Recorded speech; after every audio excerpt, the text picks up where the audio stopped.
আসসালামু আলাইকুম। আশা করি আল্লাহর রহমতে আপনারা সকলে ভালো আছেন। ইমানের গল্প চ্যানেলে আপনাদের স্বাগতম। আপনাদের সকলকে অনুরোধ রইল এই চ্যানেলটিকে সাবস্ক্রাইব করে পাশে থাকা বেল আইকনটি অন করে রাখবেন, যাতে করে আমাদের সকল ভিডিও আপনাদের কাছে পৌঁছানোর জন্য। আমরা আজকে শুরু করতে যাচ্ছি সুবোধ পর্ব 3। কাঁটা মুক্তির যে আনন্দ এই বাড়িতে শুরু হলো, তার কাছে বিয়ে বাড়ির আনন্দ কিছুই না। ফোপা ছেলেকে জড়িয়ে ধরে কান্না শুরু করলেন। অভি যতই বলে, কি যন্ত্রণা বাবা, আমাকে ছেড়ে দাও তো, তিনি ততই শক্ত করে ছেলেকে জড়িয়ে ধরেন।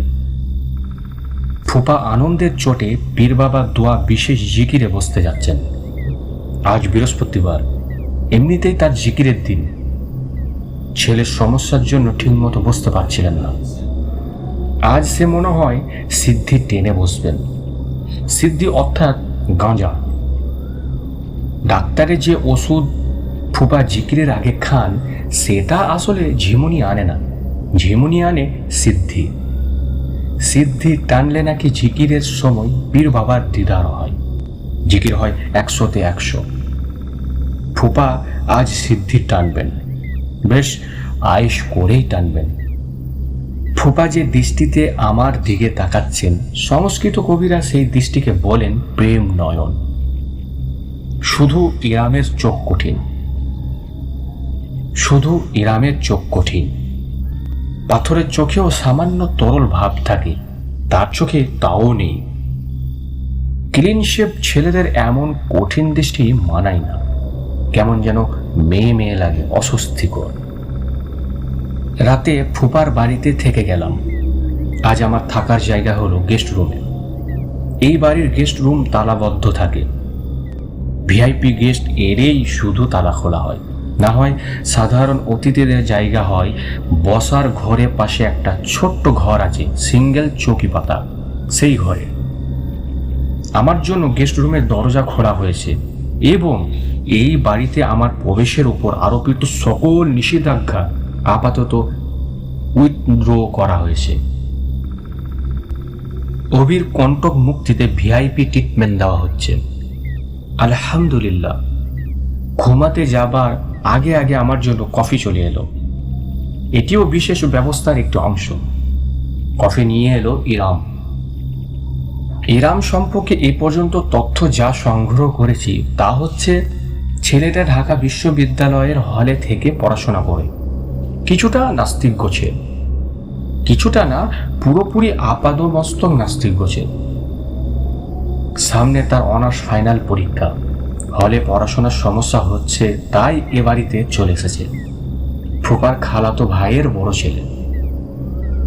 দারুণ নাকি ব্রিলিয়ান, না পড়লেও নাকি ফার্স্ট ক্লাস ফার্স্ট হয়। তারপরেও পড়ছে, কারণ রেকর্ড মার্ক পেতে চায়। এরাম কফির কাপ নামিয়ে রাখতে রাখতে বলল, আপনার ধারণা আজ আপনি আপনার বিশেষ এক অলৌকিক ক্ষমতা দেখালেন। আমি কফির কাপে বিসমিল্লাহ বলে চুমুক দিতে দিতে বললাম, তোমার কি এরকম ধারণা? অবশ্যই না। অভি আপনাকে এবং আপনাদের আল্লাহকে অগাধ বিশ্বাস করে, তাই আপনাকে দেখে সে রিল্যাক্স বোধ করেছে, সহজ হয়েছে। ভয়ে আতঙ্কে তার গলার মাংসপেশি শক্ত হয়ে গিয়েছিল, সেই ভাবও দূর হয়েছে। তারপর আপনি তাকে ভাত খাওয়ালেন, সহজেই কাটা বেরিয়ে এলো। আমি কি ভুল বলছি? না, আমার ক্ষমতার সম্পর্কে তুমি ভুল বলনি, তবে আল্লাহ সম্পর্কে তোমার ধারণা খুবই ভুল। আল্লাহর ব্যাপার নিয়ে আমি আপনার সাথে এখন কথা বলতে চাচ্ছি না, আপনার ব্যাপারটাই বলতে চাই। আপনি নিতান্তই লৌকিক একটা ব্যাপারকে সেটাকে অলৌকিক ফ্লেভার দিয়ে ফেলেছেন। এটা কি ঠিক হচ্ছে? আমি কোনো ফ্লেভার দিইনি ইরাম, এটা তুমি কল্পনা করছো। ইরাম বলল, আপনি না দিলেও অন্যরা দিচ্ছে, অভি দিচ্ছি, আপনার ফুপা ফুপু দিচ্ছেন, তাই নাকি? ইরাম কঠিন গলায় বলল, আমাদের সমাজে কিছু কিছু প্রতারক আছে যারা হাত দেখে গ্রহ নক্ষত্র বিচার করে পাথর দেয়, মন্ত্র তন্ত্র পড়ে। আপনি কি তাদের চেয়ে আলাদা? আপনি আলাদা নন, আপনি তাদের মতোই একজন। হতে পারে, কিন্তু তুমি আমাদের উপর আল্লাহর করুণাকে ভুলভাবে দেখছ, বলা যায় ভুলভাবে ব্যাখ্যা করছো। আর বাই দ্য ওয়ে, আমার উপরে এত রেগে আছো কেন তুমি? আপনি যে শুরু থেকেই আমাকে তুমি তুমি করে বলছেন, সেটাও আমার খারাপ লাগছে। আমি তো স্কুলে পড়া বাচ্চা ছেলে না, আপনি আমাকে চেনেনও না। প্রথম দেখাতেই আপনি আমাকে তুমি বললেন কেন? ভুল হয়েছে, তবে একবার যখন বলে ফেলেছি সেটাই বহাল রাখি।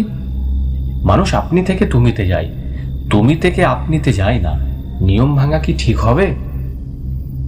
আমার বেলায় নিয়মটা ভাঙলেই আমি খুশি হব। ঠিক আছে, তাহলে এখন থেকে আপনি করেই বলবো। ধন্যবাদ। আর একটা কাজ কি দয়া করে করবেন? অবশ্যই করব, ইনশাআল্লাহ। বলুন। অভিকে ডেকে একটু কি বুঝিয়ে বলবেন তার গলার কাঁটা কিভাবে গেল? ওর মন থেকে ভৌতিক ব্যাপারগুলো দূর করা দরকার। আপনি বুঝিয়ে বলে দিন, আমার বলায় সে বুঝবে না। ডেকে নিয়ে আসুন, যা সত্য আমি তাই বলে দেব, ইনশাআল্লাহ। ইরাম অভিকে নিয়ে ঢুকলো। আমি বললাম, অভি, তুই স্থির হয়ে আমার সামনে চেয়ারটাই বস। ইরাম বলল, আপনিও বসুন, তবে আপনাকে স্থির হয়ে না বসলেও চলবে, আপনি ইচ্ছা করলে নড়াচড়া করতে পারেন। ইরাম তাকাচ্ছে তীব্র চোখে। আমি তার সেই চোখ সম্পূর্ণ অগ্রাহ্য করে আমি অভির দিকে তাকিয়ে বললাম, অভি শোন, তুই যদি ভেবে থাকিস আমি আমার মহান ক্ষমতার বলে তোর গলার কাঁটা গলিয়ে ফেলেছি, তাহলে তুই বোকার স্বর্গে বাস করছিস। তোর এই কাটা যাওয়ার ব্যাপারে আমার কোনো ক্রেডিট নেই, সবই আল্লাহর ইচ্ছা, বুঝলি? আল্লাহ তার করুণা দিয়ে তোকে সাহায্য করেছেন। বল আলহামদুলিল্লাহ। অভির সঙ্গে সঙ্গে বলল, আলহামদুলিল্লাহ। আর শোন, তোর কাটা যাওয়ার বস্তুগত যে এক্সপ্লেনেশনটা আছে সেটা ইরাম খুব সুন্দর করে ব্যাখ্যা করে তোকে বুঝিয়ে দেবেন। তুই তার কাছ থেকে ব্যাপারটা পুরোপুরি জেনে নিস। ব্যাখ্যা শুনে তারপর ঘুমাতে যাবি, তার আগে না। মনে থাকবে? থাকবে ভাই। যা ভাগ। অভি হাসি মুখে উঠে দাঁড়িয়েছে। ইরাম এখনো তীব্র চোখে তাকিয়ে আছে, মনে হচ্ছে সে খুব অপমানিত বোধ করছে। ছেলেটাকে খেয়াল করে দেখলাম সুদর্শন ছেলে। এরকম একটা ছেলে ফিজিক্স পড়ছে দেখে ভালো লাগলো। আজকাল তো ছেলে মেয়েরা বিবিএ এমবিবিএ নিয়ে পড়ে থাকে। আমি চাদর মুড়ি দিয়ে শুয়ে পড়লাম। ফোম বিছানো গদি, আরামের বিছানা। এত আরামের বিছানায় কি ঘুম আসবে? নবীজি সাল্লাল্লাহু আলাইহি সাল্লামের মতে ঘুমাতে পারলে ভালো হতো। হাদিসে এসেছে নবীজি সাল্লাল্লাহু আলাইহি সাল্লামের চোখ ঘুমাতো কিন্তু অন্তর ঘুমাতো না। আয়েশা রাদিয়াল্লাহু আনহা নবীজি সাল্লাল্লাহু আলাইহি সাল্লামকে জিজ্ঞাসা করেছিলেন, হে আল্লাহর রাসূল সাল্লাল্লাহু আলাইহি সাল্লাম, আপনি কি ভিতর সালাত আদায়ের পূর্বে ঘুমিয়ে পড়েন? নবীজি সাল্লাল্লাহু আলাইহি সাল্লাম বলেন, আমার চোখ ঘুমায় কিন্তু অন্তর ঘুমায় না। অথচ আমাদের চোখ জেগে থাকলেও অন্তর ঘুমিয়ে থাকে। সে যাই হোক, এখন একটু চোখ বন্ধ করে ঘুমিয়ে থাকতে হবে। ফজর পড়তে হবে ঘুম থেকে উঠে ফ্রেশ হয়ে। ইতিমধ্যে ফুপা ডেকে উঠলেন, সুবোধ, জেগে আছিস? এই সুবোধ। ফুপার জড়ানো গলা। ইতিমধ্যে তিনি সিদ্ধির টানে বেশ উপরে উঠে গেছেন। উঁচু তারে নিজেকে বেঁধে ফেলেছেন বলে মনে হচ্ছে। ফুপাকে ঘরে ঢোকানো এখন বিপজ্জনক হবে। তিনি উঁচু থেকে আরো উঁচুতে চড়তে থাকবেন, তারপর হঠাৎ করে নিচে নামবেন, বমি করে ঘর ভাসাবেন। সিদ্ধি খেয়ে খুব কম মানুষ বমি করে। ওই অল্প সংখ্যক মানুষগুলোর একজন আমার এই ফুপা। সুবোধ, এই সুবোধ। জি বলেন ফুপা। তোর সঙ্গে কিছু গল্প গুজব করা যাক, ম্যান টু ম্যান টক। তুই আজ ভারী ভেলকি দেখালি। দরজা খোল সুবোধ, এই সুবোধ। গাঁজার নেশা অনেক বেশি চড়ে গেছে বলে মনে হচ্ছে। আমাকে পর্যন্ত সুবোধ বলে ডাকছে। দরজা না খুলে নিস্তার পাওয়া যাবে না, ঘ্যান ঘ্যান করতেই থাকবে। কাজেই দরজা খুললাম। ছোট ফুপার হাতে সিগারেট জ্বলছে, তবে তার গন্ধ বলে দিচ্ছে তামাকের বদলে সেটাই রয়েছে অন্য কিছু। তিনি সেই জিনিস হাতে নিয়েই ঢুকে পড়লেন। ফুপা বললেন, তোর ফুপু ঘুমিয়ে পড়েছে, খুব টেনশন গেছে তো, এখন আরামে ঘুমাচ্ছে। আমি ভাবলাম কণ্টক মুক্তিটা পীর বাবার নামে একটু সেলিব্রেট করা যাক। আচ্ছা, কণ্টক মুক্তি শব্দটা কেমন লাগছে? ভালো লাগছে ফুপা, কিন্তু কণ্টক মুক্তির আরবি কি হবে? তুই তো হুজুর মানুষ, বল দেখি। ফুপা, আপনি দ্রুত টানছেন। আমার মনে হয় এখন উচিত শুয়ে ঘুমিয়ে পড়া। তোর সঙ্গে গল্প করতে এসেছি, গল্প করতে ভালো লাগছে। আমার ধারণা তোর উপর ইনজাস্টিস করা হয়েছে। তোকে যে আমি বা তোর ফুপু দেখতে পারি না, এটা একটা অন্যায়, ঘোর তোর অন্যায়। তোর অপরাধ কি আমি পয়েন্ট বাই পয়েন্ট ভেবে দেখেছি। তোর নেগেটিভ দিকগুলো কি? এক, তোর চাকরি বাকরি নেই, এটা কোনো ব্যাপার না, পৃথিবীর লক্ষ লক্ষ লোক আছে যাদের চাকরি নেই। দুই, তুই পথে পথে ঘুরিস, মাঝে মাঝে তাবলিগে যাস, আবার সালাফিদের সাথে তোকে দেখা যায়। বিভিন্ন এলাকায়ও তুই অ্যাটেন্ড করিস। ওহাবি, দেওবান্দি আলেমরাও নাকি তোকে পছন্দ করে। মিলাদ, ওরস, মাজার, পীর, ফকিরদের রিজেক্ট করিস। কেমন যেন টেররিস্ট মনে হয় তোকে। আর খাবেন না ফুপা, কথার মাঝখানে কথা বলিস না তো সুবোধ। আমি কি যেন বলছিলাম? টেররিস্টের সম্পর্কে কি যেন বলছিলেন? কোন টেররিস্ট? George Bush? জর্জ বুশের কথা খামাকা বলবো কেন? আর না টানলে হয় না ফুপা? হয়, হবে না কেন, তবে আনন্দ পরিপূর্ণ হয় না। জর্জ বুশের কথা কি যেন বলছিলাম সুবোধ, আমার ঠিক মনে পড়ছে না ফুপা। ফুপা, একটা কথা।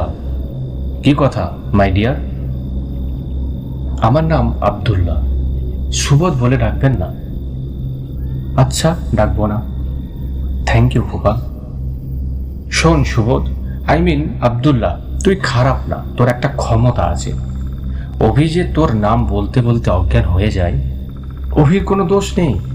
I like you Abdullah. Thank you ফুপা, তবে আমার কোনো ক্ষমতা নেই, সব ক্ষমতা আল্লাহর, সব তিনিই করেন। তোর একটাই অপরাধ, তুই সব কিছুর মধ্যে ইসলামকে টেনে নিয়ে আসিস। ধর্মকে সব জায়গায় টেনে আনার কি দরকার? অবশ্য টেররিস্ট জর্জ বুশও তো ইসলামকে জোর করে সব জায়গায় টেনে আনতো। আচ্ছা, আমি এতক্ষণ ধরে জর্জ বুশকে টেররিস্ট কেন বলছি কিছুই বুঝতে পারছি না তো। ফোপা চোখ মুখ উল্টে কিছুক্ষণ তাকিয়ে রইলেন। তারপর হরহর শব্দ হতে লাগলো। দীর্ঘশ্বাস ফেলা ছাড়া আমার কিছুই করার নেই। ফোপা বিছানাতে বসেছিলেন। বিছানা এবং আমার শরীরের এক অংশে তিনি বমি করে ভাসিয়ে দিয়েছেন। এখন গা এলিয়ে দিয়ে বিড়বিড় করে কোনো এক হিন্দি কাওয়ালি গাইছেন।